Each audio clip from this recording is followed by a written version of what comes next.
4 மணி நேரம் ஏதோ டிவியில் பேட்டி வரப்போதான், அதை கொண்டு குப்பையில் தான் போடணும். மக்கள்கிட்ட சொல்லி பத்திரிகையாளர்கிட்ட பார்க்கறதுக்கு துணிச்சலற்ற ஒருத்தருக்கு இந்த பேட்டியெல்லாம் என்னத்துக்குன்னு கேட்குறேன். நான் அடித்த இடத்த காட்ட மாட்டேன், எனக்கு அடித்தான், யார் அடித்தான் சொல்ல மாட்டேன், ஆனால் அடித்தான் அப்படின்னா இது அழிச்சாட்டியம்ன்ற வார்த்தை நான் ஏன் சொன்னேன்னு புரியுதா? மாநிலங்களை, மாநில கட்சி அமைப்புகளை துச்சமாக மதிக்கிறது. பிஜேபியும் காங்கிரசும் ஒன்றுக்கொன்று சளைத்தது அல்ல. பாதுகாப்பு கொடுக்கறது மட்டும்தான் தேர்தல் ஆணையத்தின் வேலையை தவிர உங்களை பூ மாதிரி பார்த்து அப்படியே வண்டியில் ஏற்றி விடுற வேலை தேர்தல் ஆணையத்தின் வேலை அல்ல. நான் இங்க நின்று வெற்றி பெறுவேன், ஏன்னா என்னோட எதிரி இவங்க தான் காட்டுறதுக்காக இங்க நிக்கிறாரு. எந்த தொழில நின்னாலும் அந்த இடத்துல யாரோ ஒருத்தர் வெற்றி பெற்ற தொழில் தானே.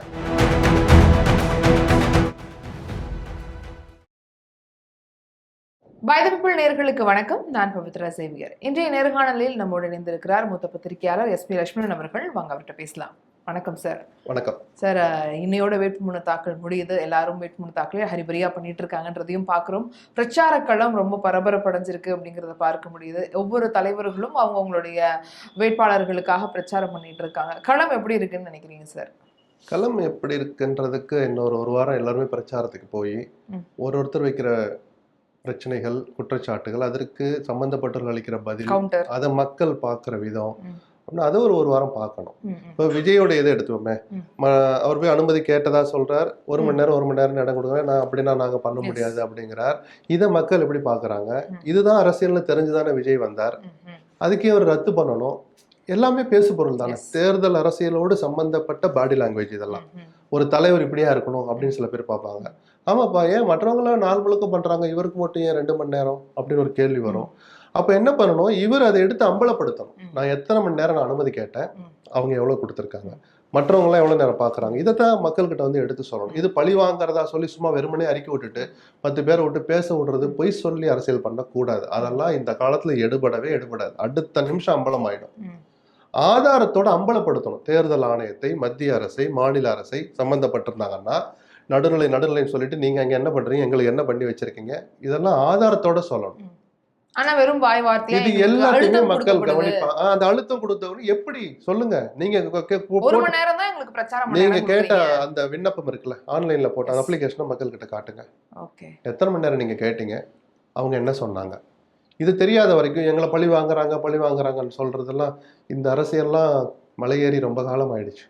இப்ப ஒரு பிரச்சாரம் பண்றதுக்காக இவங்க தடை செய்யறதுனால இது தட்டுப்பட்டு போயிடும். இது எங்க தடை செய்யறாங்க? ரத்து பண்ணது இவர் தானே, அவங்க இல்லையே. அவங்க கேட்ட பர்மிஷன் கொடுக்கல. 1 hour அதைத்தான் நீங்க எவ்வளவு நேரம் கேட்டீங்க, அதுக்கு என்ன ஆதாரங்கள் கொடுத்தீங்க, என்ன சப்போர்ட்டிவ் டாக்குமெண்ட்ஸ் கொடுத்தீங்க, அவங்க கேட்ட கொரி என்ன, அதுக்கு நீங்கள் சொன்ன பதில் என்ன, எல்லாத்தையும் மக்கள் முன்னாடி வச்சுட்டு அப்புறம் சொல்லணும் பழி வாங்குறாங்க அப்படின்னு சொல்லிட்டு. எனக்கு ஆச்சரியமா தான் இருக்கு. எப்படி ஒரு நாள் முழுக்க மற்றவங்க எல்லாம் பிரச்சாரம் பண்ணிட்டே போறாங்க, இவர் கூட்டம் கூடுனா அதுக்கு தேர்தல் ஆணையம் என்ன பண்ண முடியும்? விஜய்க்கு கூட்டம் கூடுறதுக்கு தேர்தல் ஆணையம் என்ன பண்ண முடியும்? அதனாலதான் கட்சியினுடைய உட்கட்டமைப்பை பத்தி நம்ம 2 வருஷமா பேசுறோம். புதிய கட்சி கொஞ்சம் சீக்கிரம் வாங்க, கட்டமைப்பை ஏற்படுத்துங்க. ஒரு இடத்துக்கு நீங்க போனா இங்க வர்றீங்க போறீங்க, நின்று நிர்வாகம் பண்றதுக்கு உங்க கட்சிக்காரங்க வேணும். நாங்க எதுவுமே பண்ண மாட்டோம், என்னை நீ பார்த்துக்கணும்னா அதுக்கு தேர்தல் ஆணையம் கிடையாது. பாதுகாப்பு கொடுக்கறது மட்டும்தான் தேர்தல் ஆணையத்தின் வேலையை தவிர உங்களை பூ மாதிரி பார்த்து அப்படியே வண்டியில் ஏற்றி விடுற வேலை தேர்தல் ஆணையத்தின் வேலை அல்ல. நீங்க போதிய எண்ணிக்கையில போலீஸார் இல்லைன்னு சொல்லுங்க, நியாயமான கோரிக்கை, எவ்வளவு பேர் வேணும்னு கேளுங்க. இல்ல எத்தனாயிரம் பேர் வருவாங்கன்னு உங்களால சொல்ல முடியுதா? நீங்களே எதிர்பார்க்காத அளவுக்கு கட்டுக்கடுங்காத கூட்டம், கட்டுப்பாடற்ற கூட்டம் வர்ற போது தேர்தல் ஆணையம் என்ன பண்ண முடியும்? மாநில அரசுக்கோ திமுகவுக்கோ என்ன சம்பந்தம் இருக்கு? மாறா அவங்க கொஞ்சம் பயந்துட்டு இருப்பாங்க. இவ்வளவு கூட்டம் கூடுதேன்னு தான் திமுக கவலைப்படணும், அதிமுக கவலைப்படணுமே தவிர உங்களை டார்ச்சர் பண்றதுனால உங்களுக்கு என்ன ஆக போகுது? ஒரு வகையில் அது நெகட்டிவ் பப்ளிசிட்டி தானே கிடைக்கும். நீங்க அதை தானே விரும்புறீங்க. ஸோ அந்த குற்றச்சாட்டில் உண்மை இல்லைங்கிறது என்னுடைய பார்வை. இப்போ வந்து மதுரையில் பிரச்சாரம் பண்ணியிருந்தாரு ஸ்டாலின் அவர்கள். சொன்னார் மதுரை வந்து மணிப்பூர் மாதிரி மாறிட போகுது என்டிஏ வந்துச்சுன்னா அப்படிங்கிற விமர்சனம் வச்சிருந்தாரு. இது வந்து ஒரு பெரிய பேசு பொருளாக மாறி இருக்குங்கிறது. மணிப்பூர் மாதிரி மதுரை மாறிடுமா, சும்மா பேச்சுக்கு இப்படி சொல்லலாமா அப்படிங்கிற மத அரசியலை பண்றதுக்கு ஒரு கூட்டம் இங்க வந்திருக்கு, அதுக்கு மதுரையை மையமா வச்சிருக்கிறாங்கிற அந்த பொருளை தான் நான் பார்த்துக்கிட்டேன். திருப்பரங்குன்றத்துல தேவையே இல்லாமல் இந்த அரசும் தேவையில்லாம சில விஷயங்களை தாமதப்படுத்தி அல்லது ஒரு ஈகோ பார்த்தாங்களா அப்படின்னு தெரியல. ஒரு விளக்கேற்றுற விஷயம் இவ்வளவு பெருசா ஆயிருக்கவே கூடாது. சரி, விளக்கேற்றுறதா உங்களுக்கு ஒரே நோக்கமா இருந்தா பிஜேபிக்கு விளக்கேற்றுறது மட்டும்தான் உங்களுடைய நோக்கமா இருந்திருக்கும். யாரு கூட போகணும், அங்கேயே அரசியல் ஆரம்பிச்சிருதா? விளக்கு ஏத்துறது யார் ஏத்துனா உங்களுக்கு என்ன? நானும் ஒரு இந்து தான், நானே சொல்றேன். விளக்கு யாரோ ஒருத்தர் ஏத்தணும் தான் உங்களுக்கு நோக்கமா இருந்தா கூட யாரு போனா உங்களுக்கு என்ன? இவர்களெல்லாம் கூட போகணும் ஏன் கேக்குறீங்க? அப்ப அரசியல் கொண்டா திணிக்கிறீங்களா? ஏதோ பிஜேபி காரன் ஏத்துனாதான் விளக்கு எரியுமா? சொல்லுங்க. கடவுள் நம்பிக்கை இல்லாதவரோ இல்ல வேறு கட்சிக்காரரோ ஏத்துனா அது ஏறாத. ஒரு அர்ச்சகர் போய் ஏத்துனா, ஒரு ஐயர் போய் ஏத்துனா விளக்கு எரியாதா? உங்க கோரிக்கையை அதோட நிறுத்த மாட்டீங்க. நாங்கெல்லாம் கூட போவோம், அந்த இது வழியா தான் போவோம், அந்த தர்கா வழியா போவோம். இங்கதான் சேட்ட ஆரம்பிக்குது. இதைத்தான் முதலமைச்சர் சொன்னாரோன்னு நான் பாக்குறேன். இந்த அரசியலை எந்த காலத்தையும் நம்ம அனுமதிக்க கூடாது. வேல் யாத்திரை இப்படிதான் சில்மிஷத்தோட ஆரம்பிச்சாங்க. நல்ல வேலையாக அல்லது நாம் எல்லாம் எதிர்பார்த்த மாதிரி தமிழ்நாட்டு மக்கள் அதை இடது கையால் இடது காலால் புறம் தள்ளினார்கள். இது வேல் யாத்திரை அல்ல, சில்மிஷ யாத்திரைன்னு அவங்க புரிஞ்சுக்கிட்டாங்க. அதுக்கப்புறம் கூட பிஜேபி இன்னும் பாடம் கத்துக்கலையோன்னு தோணுது. இப்ப தேசிய கட்சிகளா இருக்கிற பிஜேபியும் காங்கிரஸும் ரொம்ப நேரம் கழித்துதான் வேட்பாளர்கள் லிஸ்ட் சாபக்கேடு அந்த கட்சி. அதுதான் சாபக்கேடு. அதான் மாநிலங்களை, மாநில கட்சி அமைப்புகளை துச்சமாக மதிக்கிறது. பிஜேபியும் காங்கிரஸும் ஒன்றுக்கொன்று சளைத்தது அல்ல இந்த விஷயத்துல. ஏன்னா நீங்க அப்படி ஒண்ணு பெரிய ஆயிரக்கணக்கான பேர் போட்டி போட்டா அந்த 1000த்துல எத்தனை பேர்? 4 பேர் போட்டி போடுறாங்களா? அதுல முடிவு பண்றதுக்கு எவ்வளவு நேரம் ஆகும்? பல விஷயங்கள்ல ரெண்டு கட்சிகளுமே மாநிலங்களை, மாநில அரசை நிர்வாக ரீதி எப்படி அலட்சியமா பாக்குறாங்களோ, துரதிருஷ்டவசமா அவங்க கட்சியினுடைய மாநில கிளைகளையும் அவங்க அப்படிதான் டீல் பண்றாங்க. என்ன 6ஆம் தேதி லாஸ்ட் டேட், 5ஆம் தேதி சொல்லிக்கலாம். அது என்ன அப்படி என்ன அலட்சிய மனப்பான்மை உங்களுக்கு? இது ஒரு தடவை 2 தடவை நடந்த ஒவ்வொரு முறையும் இப்படிதான். அதான் சாபக்கேடுன்னு ஒரு வார்த்தையை நான் யூஸ் பண்ணேன். தேசிய கட்சிகள் மாநில கட்சிகளை இப்படி தங்கள் கட்சியின் கிளைகளையே, தங்கள் கட்சியின் நிர்வாகத்தை இப்படி அலட்சியமாக பார்ப்பது துரதிருஷ்டவசமானது, சாபக்கேடுன்னு நான் திரும்ப திரும்ப சொல்லுவேன். இது பிரச்சாரத்துக்கு எதிரொலிக்குமா சார்? அதெல்லாம் இன்னையோட வேட்புமனு தாக்கல் பண்ணிட்டா அது பாட்டுக்கு வேற மாதிரி எல்லா கட்சி இந்த கசப்பு எல்லாம் தாண்டிடும். தாண்டினதையும் மறந்ததையும் நம்ம பார்த்துருக்கிறோம். அந்த விமர்சனம் தனி. அதுக்காக இப்படிதான் இருக்கும் அவ்வளவுதான் இனிமேல் அப்படின்னு நான் சொல்ல வரல. இப்ப சீமான் அவர்கள் பிரச்சாரம் பண்ணும்போது மலைகள்ல கூட குற்ற மலையிலயுமே உட்கார்ந்து பாக்குறாங்க. இப்ப அவருக்கு வந்து ஒரு புதிய வரவேற்பு இருந்துச்சுங்கிறது கொஞ்சம் மங்கி இருக்குங்கிற ஒரு பேச்சு வந்துச்சு விஜய் வந்தனால. ஆனா அப்படிலாம் கிடையாது. அவருக்கான ஆட்கள் அவருடைய வாக்கு வங்கி 8% குறைஞ்சிருக்கா இல்லையான்னு சொல்றது விமர்சனத்துக்கு 1000 பேசிக்கலாம். இப்போ ஆதாரபூர்வமா நம்ம தேர்தல் முடிஞ்சுதான் பேச முடியும். அதுக்கு முன்னாடி கண்டுபிடிக்கிறதுக்கெல்லாம் ஃபார்முலா இல்லை. சீமானுக்கு அது மிகப்பெரிய வெற்றியா இருக்கும். தான் இதற்கு முன்பு வாங்கிய அந்த வாக்கு சதவீதத்தை தக்க வைத்தாலே 1% அதிகமா வாங்கிட்டா அது மிகப்பெரிய வெற்றியா இருக்கும்னு நான் சொல்லுவேன். ஆட்சியை பிடிக்கிறதெல்லாம் அப்புறம், அவரும் ஜெயிக்கட்டும், வாழ்த்துக்கள் சொல்லலாம். முதல் கட்ட வெற்றிங்கிறது தன் வாக்கை தக்க வைக்கிறதா. இவ்வளவு பெரிய பிரபலம் வந்து, இவ்வளவு பெரிய கூட்டம் வந்து, பல பேர் வீதி வகுத்துல புளிய கரைச்சிக்கிட்டு இருக்கிற நேரத்துல எவர் வந்தாலும் எனக்காக வாக்களிக்கிறவர்கள் என்னை விட்டு போக மாட்டாங்க, அல்லது எனக்குன்னு 2 பேர் போயிட்டா கூட என்னை விட்டு மீதி 4 பேர் புதுசா வருவாங்க அப்படின்னு காட்ட வேண்டிய நிர்பந்தத்தில் இன்னைக்கு சீமான் இருக்கிறார். ஏன்னா சித்தாந்த அரசியல் பண்றவங்களுக்கு அப்படி ஒரு சிக்கல் இருக்கு. அப்ப ஜனரஞ்சக அரசியலுக்கு வாங்க, கூட்டணி வச்சுக்கோங்க, 4 இடம் ஜெயிங்க அப்படின்னு அந்த இடத்துக்கு அவர் தள்ளாமல் இருப்பதே அந்த சித்தாந்த அரசியல் தான், கொள்கை அரசியல் தான். அந்த கொள்கை அரசியலையும் ஆட்டி பார்க்கிற மாதிரி ஒரு சினிமா கவர்ச்சி வந்தால் சாத்தியம்தான் அப்படின்னு ஒரு நிறுவனம் ஆகாமல் பார்க்க வேண்டியது சீமானுடைய கட்டாயம், கடமை. பணம்லாம் அவருக்கு கொடுக்குறாங்கன்றத பாக்குறோம். பிரச்சாரத்துக்கு வரும்போது மக்கள் வந்து அவர்கிட்ட பணம் கொடுக்குறாங்க அப்படிங்கிறதையும் அவர் ஒரு பெரிய பிளஸா எடுத்து சொல்றாரு. அப்படியும் வாங்குறாரு. பல பேர் நிதி உதவியும் செய்யறாங்க. மற்ற கட்சிகள் செக்ல வாங்குவாங்க, வேற ஆட்களை விட்டு ஏகி வாங்குவாங்க, மிரட்டி வாங்குவாங்க, அன்பா வாங்குவாங்க. எல்லாரும் வாங்குற மாதிரி அவருக்கும் கூட கிடைக்குது. தேர்தல் அப்புறம் அவரை எதிர்கொள்ளணும்ல. 40 லட்சம் ரூபாய் செலவு பண்ணலாம்னு நினைக்கிறேன் ஒரு வேட்பாளர். அதுக்கு எங்க இருந்து வரும் அவருக்கு காசு? நிதி வசூல் பண்ணி தானே பண்ண முடியும். அதான் சுழல் நிதியை ஏதோ ஒரு நிதியை அவர் வசூலிச்சுட்டு இருப்பாரு. அவங்க எல்லாரும் கொடுக்குறாங்க. அதுல ஒண்ணும் இதுல ஒரு புது விஷயம் இல்லை. ஆனா மத்த கட்சிகள் பட்டுவாடா பண்ணுவாங்கன்றத ஒரு பிரச்சாரத்துல முக்கியமான ஒரு பங்கு. அவர் பணம் கொடுக்க போறது இல்ல, கொடுக்குற அளவுக்கு சீமான்ட்ட பணம் கிடையாது. அதுக்காக அதை இப்படி ஒரு பிரச்சாரமாகவும் அதை முன்வைக்கிறார். தன்னுடைய உண்மையான நிலவரத்தையும் மக்கள்கிட்ட எடுத்து வைக்கிறார். நம்ம எடுத்துட்டு போயிடலாம். இப்போ வேட்பாளர்களே இல்ல விஜய் அவர்களுக்குன்னு சொன்ன விமர்சனங்கள் தாண்டி 234 வேட்பாளர்கள் போட்டிருக்காரு. பிரச்சாரத்தை ரொம்ப தொடர்ந்து பண்ணிக்கிட்டு இருக்காரு அப்படிங்கிறத பார்க்குறோம். புதுச்சேரியிலும் வீரியம் அடைஞ்சிருக்குங்கிறத பார்க்குறோம். இப்போ தேர்தல் புதுச்சேரியில் நெருங்கும் போது அங்க கொஞ்சம் நிறையாவே வேலை பார்க்குறாங்க அப்படிங்கிறத சொல்றாங்க. அவங்க வந்து தேர்தல் அரசியல்ல இறங்கி மற்ற கட்சிகளுக்கு போட்டி போடுற அளவுக்கு களத்துல இறங்கிட்டாங்க. களத்துக்கு வரல, இறங்கிட்டாங்க. வேட்பாளர்களே கிடைக்க மாட்டாங்கன்னு சொன்னப்ப நான் அதை ஏத்துக்கல. அதெல்லாம் ஒரு தொகுதியிலையும் 10 பேர் இருக்கிறான். அறிவிக்கிற போதே வெளியில நின்று போராட்டம் பண்றான். எனக்கு வேணும், உனக்கு வேணும்ன்ற சண்டைகள், போட்டியெல்லாம் இருக்கிற அளவுக்கு அங்கே இருக்கு. அதெல்லாம் ஒண்ணும் இல்ல. களத்துல தாக்கு பிடிப்பாங்களா, அதான் ஒரு வாரம் கவனிக்கணும்னு நான் சொன்னேன். இன்னையோட முடிஞ்சிடுச்சு இல்லையா? ஃபைனல் வேட்பாளர் பட்டி ஸ்குரூட்டினி நாளைக்கு நடக்க போகுது. எத்தனை பேர் ஒழுங்கா வேட்புமனு தாக்கல் பண்ணியிருக்காங்க? அதுதான் முதல் தேர்தல். தாவேக்காவுக்கு முதல் விஷ பரீட்சை, ஒரு பரீட்சார்த்தம்னா அதுதான். அதுல தாண்டி வர்றதுதான். ஆமா, அது புதுசு தானே அவங்களும். அது எப்படி கரெக்டா வக்கீல் வச்சு தான் பண்ணிருப்பாங்க, ஆடிட்டர்கிட்டலாம் கேட்டு தான் பண்ணிருப்பாங்க. தள்ளுபடி ஆகிற அளவுக்கு யாரேனும் தவறு செய்திருக்காங்களா? இல்ல. 234ல 233 பேருடைய மனுக்களும் ஏற்றுக்கொள்ளப்பட்டது. விஜய் 2 நாளுன்னு வச்சுப்போம். இந்த 233 பேருமே சரியா தான் தாக்கல் பண்ணியிருக்கிறாங்க அப்படின்றது அவங்க எல்லோருடைய மனுக்களும் ஏற்றுக்கொள்ளப்பட்டதுன்ற அறிவிப்பு நிரூபிக்கும். அதுதான் முதல் தேர்வு அவங்களுக்கு, எக்ஸாம் மாதிரி. அது அடுத்து ஒரு 7 நாள் களத்துல ஸ்ட்ராங்கா நிக்கணும், விசிபிலிட்டி தெரியணும். சரிதானா? ஆமா, இப்போ ஒரு தெருவா போய் ஓட்டுக்க. விஜய் வந்தா மட்டும் வேன் பின்னாடி ஓடுறது, ஏன்னா தெருவுக்கு 4 பேர் வாங்கினா வில்லிவாக்கத்திலேயே அது கொஞ்சம் பற்றாக்குறைன்னு தகவல் வருது. இவ்வளவு பணபலம் மிக்க பிரபல்யமான அதிகாரத்தை கையில் வைத்திருக்கிற ஆதவர்ஜுனா தொகுதியிலேயே இந்த தெருவாக வீடு வீடாக போய் பிரச்சாரம் பண்ற வேகம் குறைவா இருக்குன்னு சொல்றாங்க. அப்ப மற்ற வேட்பாளர்கள்லாம் என்ன கதி ஆவாங்கன்னு ஒரு கேள்வி வருது இல்ல.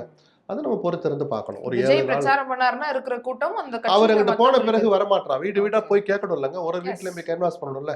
அது கொஞ்சம் குறைவா இருக்குன்னு சொல்றாங்க. இங்கேயே எப்படின்னா டைட்டா இருக்கிற தெருவுலயே நம்ம கண் முன்னாடி தெரியல, கிராமங்கள்ல ஊரா போய் கேட்கணுமே, அதை எந்த அளவுக்கு பண்ணுவாங்கன்னு நம்ம பார்க்கணும்னு சொன்னேன். ஆனா அவங்க இப்ப சோஷியல் மீடியால ரொம்ப ஆக்டிவா இருக்காங்க. இப்ப சோஷியல் மீடியால அது போதுமா? அதுவும் தேவைதான். வயசானவங்க வரைக்கும் போன் யூஸ் பண்றாங்க. பிரச்சாரத்துக்கே போகலைனாலும் விஜய் நான் சொன்ன மாதிரி 10ல இருந்து 15% வாங்குவார், வீட்டை விட்டு வெளியே வரலைனாலும். உங்க நோக்கம் அதுவா? மற்றவங்களையும் ஓட்டு போட வச்சு ஆட்சியை பிடிக்கிறதான உங்க நோக்கம். அப்ப அதனால கட்சி கட்டமைப்பு வேணும்னு நம்ம திரும்ப திரும்ப சொல்லிட்டு இருக்கோம். அதை மீறி இப்படி வேட்பாளர்கள் நிறுத்திட்டார், அவங்க எந்த அளவுக்கு வேலை செய்யறாங்க, தாக்கு பிடிக்கிறாங்கன்னு பார்க்கணும்னு அதனாலதான் சொல்றேன். இப்ப அவர் வந்து நிக்கிற இடத்துல மட்டும் பிரச்சாரம் பண்றதை தாண்டி மத்த இடத்துல எல்லாம் முக்கியம் கொடுக்குறாரு. ஆனா 2 இடத்துல நிக்கிறாருங்கும் போது அவருக்கு வந்து ஒரு பயம் இருக்கு, ஏதாவது ஒரு இடத்துல ஜெயிச்சணும். அந்த விமர்சனம் உண்மை இல்லை அப்படின்னு சொல்ல முடியாது. பயத்தினால நான் யோசிக்கிறாரு, இங்க இல்லைன்னா அங்கேயாவது நம்ம ஜெயிப்போம் அப்படின்ற அந்த ஒரு எண்ணம் இருக்கிற போதே ஏதோ ஒண்ணுல ஒரு சந்தேகப்படுறான்னு ஒண்ணு வந்துருது இல்ல. விஜய் தவிர்த்திருக்கலாம். ரொம்ப துணிச்சலா அரசியலுக்கு வந்தார், ரொம்ப துணிச்சலா சில கருத்துக்களை சொன்னார். இவ்வளவு தூரம் துணிச்சலை காட்டினவர் இந்த விஷயத்துல கொஞ்சம் கோட்டை விட்டாரோன்னு என்னுடைய தனிப்பட்ட பார்வை. 2 இடத்துல நிக்கிறது ஒன்றும் சட்டவிரோதம் இல்லை, சட்டம் அனுமதிக்குது. பட்டு தன் பின்னால் திரள் இருக்கிறவங்கள 90% பேர் இளைஞர்கள்ங்கிற போது அந்த இளைஞர்களுக்கு ஒரு துணிச்சலை நம்பிக்கையை கடத்தியிருக்க முடியும். மூலமா அந்த நல்ல வாய்ப்பை விஜய் தவற விட்டுட்டார். ஆனா அவர் நின்னாலுமே அந்த இடத்துல இன்னொரு விமர்சனம் வைக்கப்படுறது, 2 தொகுதிகளுமே மைனாரிட்டி பீப்புள்ஸ், முக்கியமா கிறிஸ்டியன்ஸ் ஓட்டு அதிகமா இருக்கு. அதெல்லாம் பார்த்து கணக்கெடுத்து கருத்து கணிப்புகள் எடுத்து வீடு வீடா போய் கேட்டு பாப்புலேஷன் எங்கெங்க சர்ச்சு கணக்கெல்லாம் எடுத்து தான் நிக்கிறார். விஜயும் அரசியல்வாதி தான். அவர் ஒன்றும் என்ன எங்க வானத்துல இருந்து குதிச்சு அப்பளு கட்டுறவரெல்லாம் அரசியல் ரீதியா நான் சொல்றேன், அப்படி எல்லாம் பார்க்காதீங்க. அவரும் தேர்தல் அரசியலை கத்துக்கிட்டு இருக்கிறாரு, நம்ம எடுத்துக்கலாம். நம்ம மதம் எங்க இருக்கு, நம்ம ஜாதி எங்க இருக்குன்னு சில பேர் பார்த்தானே எல்லா கட்சியும் வேட்பாளர் போடுறாங்க. அதெல்லாம் பம்மாத்து. இவர்களும் அதே குட்டையில் ஊறிய மட்டைகள் தான்.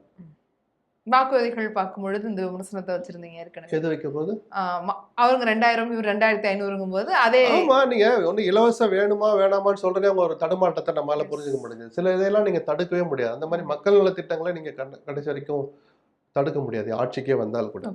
ஆனா நான் சீமானுக்கு இருக்கிற துணிச்சல் இந்த விஷயத்துல விஜய் கிட்ட இல்ல. பாத்தீங்களா, இவர் 2500 நீங்க நானும் பஸ், நீ பஸ், உனக்கு ஆட்டோ, நான் காரு, எல்லாருக்கும் வீடு, அதெல்லாம் அடிப்படை தேவைப்படல. காருங்கிறது லக்ஸரி, ஆட்டோங்கிறது கூட தொழில் சார்ந்தவங்களுக்குன்னு ஒரு வார்த்தையை சொல்ல தவறிட்டார் அவர். பெண்களுக்குன்னு பொதுவா போடுறாரு. அந்த வகையில சீமானுக்கு விஜய்க்கு வித்தியாசம் இருக்கு. மற்ற திராவிட இயக்கங்களுடைய ஜனரஞ்சக அரசியலுக்குள்ள விஜயும் இழுக்கப்பட்டு விட்டார் தான் நான் பார்ப்பேன். ஒன்னும் தூய சக்தி, ஒரு புதிய மாற்று அப்படின்லாம் ஒன்றும் அவர்கிட்ட இல்லை. ஆனா இதுக்கு என்ன சொல்றாங்கன்னா, இப்போ சென்னையுடைய முக்கிய இடங்கள், முக்கியமா சென்னை வந்து திமுகவோட கோட்டைங்கிற ஒரு ஏற்கனவே தேர்தலில் அவங்க அப்படி ஒரு ப்ரூவ் பண்ணியிருக்காங்கன்றப்போ அவர் தைரியமா வந்து பெரம்பூர்ல நிக்கிறாரு. இங்க திமுக அதிகமா வெற்றி பெற்றிருந்தாலுமே கூட நான் இங்க நின்று வெற்றி பெறுவேன், ஏன்னா என்னோட எதிரி இவங்க தான் காட்டுறதுக்காக இங்க நிக்கிறாரு. எந்த தொழில நின்னாலும் அந்த இடத்துல யாரோ ஒருத்தர் வெற்றி பெற்ற தொகுதி தானே. வேற எந்த தொகுதி தேர்தல் ஒண்ணு காங்கிரஸ், அண்ணா பாத்தீங்களா, அண்ணா திமுக நின்ன இடத்துல நின்றான்னு நம்ம அதையும் தான் சொல்லுவோம். ஏதோ ஒரு அணியில இருக்கிறதான ஜெயிச்சு வச்சிருக்கிறாங்க. அது விஷயம் இல்லையா? சென்னையில 16 தொகுதி இருக்க, வேற எல்லாம் நிக்க வேண்டியதானே? அவர் நிக்கிற சோழங்களூர் நிக்க வேண்டியதானே? இது அவருடைய உரிமை. பேஸ் என்னன்னா, அந்த பெரம்பூர்ல கிறிஸ்தவர்கள் வாக்குகள் மிக அதிகமாக இருக்கு. தாவேகால உறுப்பினர்களா சேர்ந்தவர்கள் அந்த தொகுதியில அதிகமா சேர்ந்திருக்காங்க. காரணம் கிறிஸ்தவர்கள் அங்க அதிகம். எல்லாமே அங்க வந்தா நிக்குது. மத அரசியல் தான் அதுல, தேர்தல் அரசியல் அது தப்பு இல்லை. அப்படி பார்த்து போய் நிக்கிறதா எல்லா கட்சிகளும் வேட்பாளரை போடுறாங்க. இந்த தொகுதியில எந்த ஜாதி நிறுத்தினா பண்ண முடியும் அப்படின்னு பார்த்தானே எல்லா கட்சியுமே வேட்பாளர் போடுறாங்க.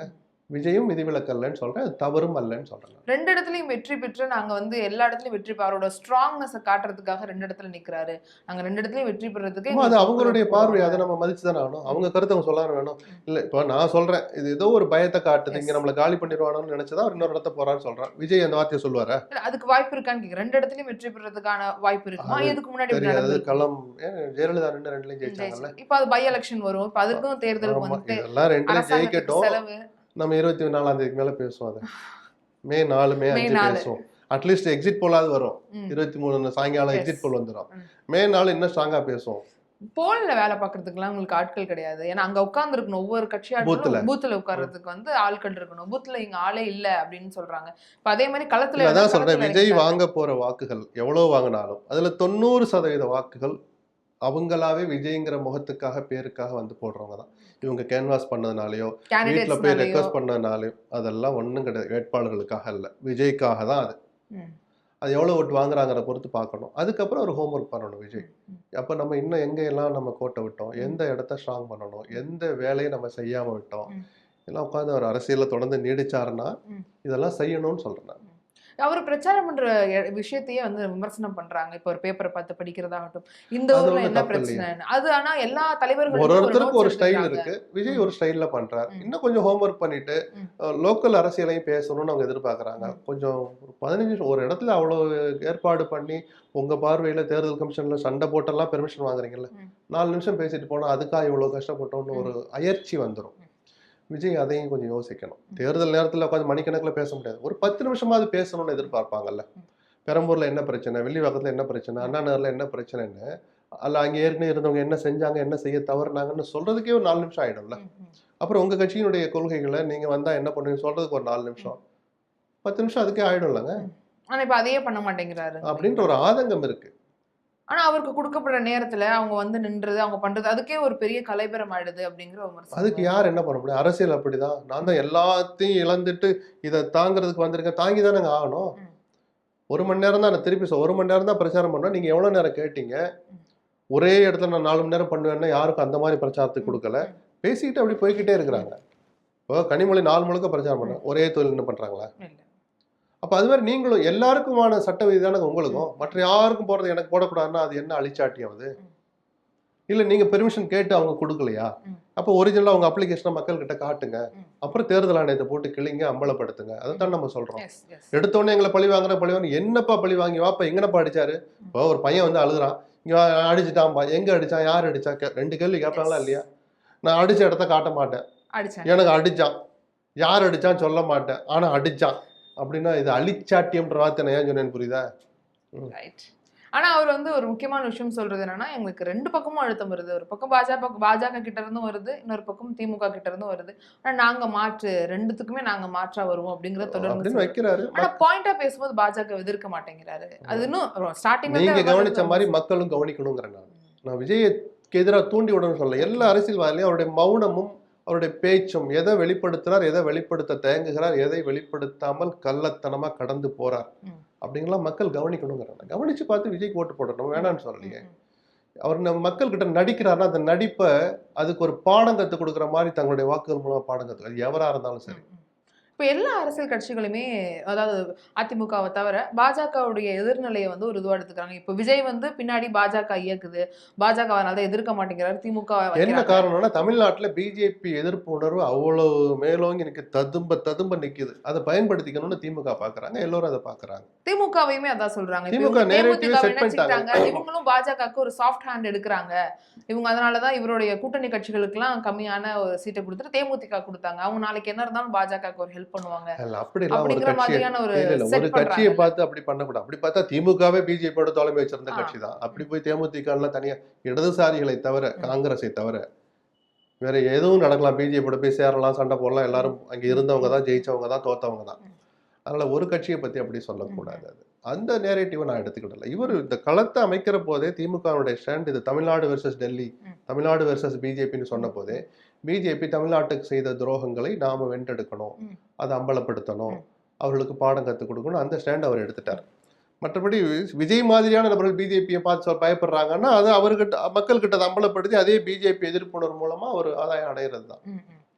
அது அதிமுக பெருசா சொல்ல முடியாது. ஏன்னா அவங்க பிஜேபியோட இருக்கிறவங்க. ஆனாலும் அவங்க ஒரு சில விஷயங்கள் நாங்க தனித்து முடிவெடுப்போம், அவங்க சொல்ற எல்லாத்துக்கும் இப்போ மொழிக் கொள்கை, இருமொழி கொள்கை மாதிரி சில இல்ல விஷயங்கள்ல அது அவங்களும் அதிமுக சொல்றாங்க. எப்பயுமே சொல்றாங்க. அது ஒரு அடிமை கட்சி, அடிமையா இருக்கிறாங்கன்ற விமர்சனம் வந்த போது கூட எல்லாத்தையும் கொண்டு போய் அவங்க அனுபவிச்சாங்கன்னு நான் சொல்ல. ம், ம், மியாவுனாவது சில கொள்கைகளை சொல்லிக்கிட்டு தான் அதிமுக எல்லாத்தையும் எல்லாம் கைவிடல அவங்க. Okay sir. இப்ப அதிமுக இந்த மாதிரியான கூட்டணி வச்சிருந்தாலுமே பிரச்சாரம் பண்ணும்போது அவங்களுக்கு இந்த ஒரு நரேட்டிவ் செட் பண்றாங்கல்ல, என்னதான் இருந்தாலும் நாங்க மத்தியில தேவையானதெல்லாம் கேட்டு செய்வோம், தமிழகத்துக்கு ஒரு பெரிய பிளஸ்ஸா அது இருக்கும், இவங்க வந்து பட்ஜெட்ல காசு வர மாட்டேங்குதுங்கிறதெல்லாம் சொல்றாங்க. நாங்க அந்த மாதிரிலாம் இல்லை, வேணுங்கிற எல்லாத்தையும் கேட்டு பெறுவோம், அதனாலதான் கூட்டணியில இருக்கோம் அப்படின்னு. அது எடுபடுமா? எடுபடுதான்னு பார்க்கணும் நம்ம. ஏன்னா திமுக சண்டை போட்டுக்கிட்டு தேவையில்லாமல் சண்டை போட்டு மத்திய அரசு நிதி தர மாட்டேன் நிதி தர மாட்டேன்னு சொல்றாங்க. இவங்க சுமூகமா இருந்து போய் கேட்க வேண்டியதானே அப்படின்னு கேட்கறாங்க. சுமூகமா இருந்து கேட்கிற அளவுல அவங்க நடந்துக்கலையே. சொந்த கட்சியும் அப்படிதான் பிஜேபி பாக்குது, சொந்த அந்த மாநிலத்தையும் அப்படிதான் பாக்குறாங்க அவங்க ஆள்ற தமிழ்நாடு. மாநிலங்கள். அதனாலதான் எதிர்ப்பு உணர்வு இங்க அவ்வளவு தூரம் மேலோங்கி இருக்கு. பிஜேபியை பார்த்து மக்கள் இன்னும் நெருங்கி வரவே இல்லையே. அவங்க நடந்துக்கிறது அப்படித்தானே இருக்கு. நம்மளை இரண்டாம் தரமாகத்தானே அவங்க ஒரு ஒரு விஷயத்திலையும் பாக்குறாங்க. நமக்கு வர வேண்டிய உரிமைகளை கூட அவங்க எப்படியாவது தடுக்க தான் பாக்குறாங்களே தவிர, தமிழ்நாட்டுக்கு இதை நாங்க பெற்று தந்தோம்னு சொல்லி தருவார் ஒண்ணு இருக்கா? ஹைட்ரோ கார்பன் திட்டத்துக்கு அனுமதி கொடுத்து கையெழுத்து போட்டுருவாங்க. அப்புறம் அண்ணாமலையோ எல்முருகனோ அல்லது நயினாரோ தமிழிசையோ தலைவராக இருந்தாங்கன்னா நாங்க போய் மத்திய அமைச்சர் போய் பாக்குறோம் அப்படிம்பாங்க. கரெக்டா நாளை ரத்து செய்யப்படும்னு அறிவிப்பார் அண்ணாமலை வெளியில வந்து. அவரு அந்த அனுமதி ரத்து செய்ய அனுமதி கொடுத்தது யாரு? அதே பிஜேபி மத்திய அமைச்சர் தானே. அப்ப மட்டும் தமிழ்நாட்டை பத்தி உங்களுக்கு அக்கறைன்னு தெரிஞ்சு போயிடுச்சா? அதனால இந்த நடிப்பெல்லாம் மக்கள் ரசிக்கிறது இல்லை. திருப்பி திருப்பி பிஜேபிக்கு அடிவுள்ள காரணம் தமிழ்நாட்டுல அவருடைய இந்த மனப்பான்மை தான். இது மாறாத வரைக்கும் அதை மற்றவர்கள் பயன்படுத்த தான் செய்வாங்க. பிஜேபி இந்த கதியில தான் இருக்கணும். இந்த தேர்தலை பொறுத்த வரைக்கும் இந்த 4 முனை போட்டி கொஞ்சம் நிறைய டஃப் ஃபைட் இருக்கு. ஒரு அதிகமான தொகுதிகள் வச்சு யாரும் வின் பண்ண முடியாது. வெற்றி வாகை சொல்லும்போது ஒரு தொங்கு சட்டசபை வருங்கிற பேச்சு வந்துட்டே இருக்கு. அது ஒரு யூகம் தான். அது விஜய் நடந்துக்கிறது, அவர் யாருடைய வாக்க பறிக்கிறார் அப்படிங்கிறத வச்சுதான் நம்ம ஒரு முடிவுக்கு வர முடியும். யூகங்கள்ல அது ஒரு யூகம் தான். என்னால அதை கணிக்க முடியல. எனக்கு தெரிஞ்சு இன்றைய சூழல் கொஞ்சம் சுலபமாக ஒரு ஸ்டெப் முன்னாடி இருந்தாங்க திமுகங்கிறது. அந்த கூட்டணிக்குள் ஏற்பட்ட சில கசப்புகள் அது போக போக மறையும் தான். பிஜேபி காரணமா அதிமுக அணிலையும் சில குமுறல்கள் இருக்கு. நாளையில இருந்து பிரச்சாரத்தை தொடங்குறாங்கன்னா இறுதி வேட்பாளர் பட்டியல் வந்த பிறகு இப்பவே பிரச்சாரம் தொடங்கிடுச்சு. அதிகாரப்பூர்வமா தொடங்கி அந்த 14 நாள் பிரச்சாரம் இருக்குல்ல, 12-13 நாள், அதுல இதெல்லாம் மறைஞ்சு போயிடும். மற்ற சில விஷயங்கள் முன்னோக்கி இருக்கிற போது அந்த பலவீனங்களை, கசப்புகளை, கருத்து மோதல்களை எவ்வளவு சீக்கிரம் யார் மறந்துட்டு களத்துக்கு வர்றாங்களோ அவங்களுக்கு வெற்றி கிடைக்கும்.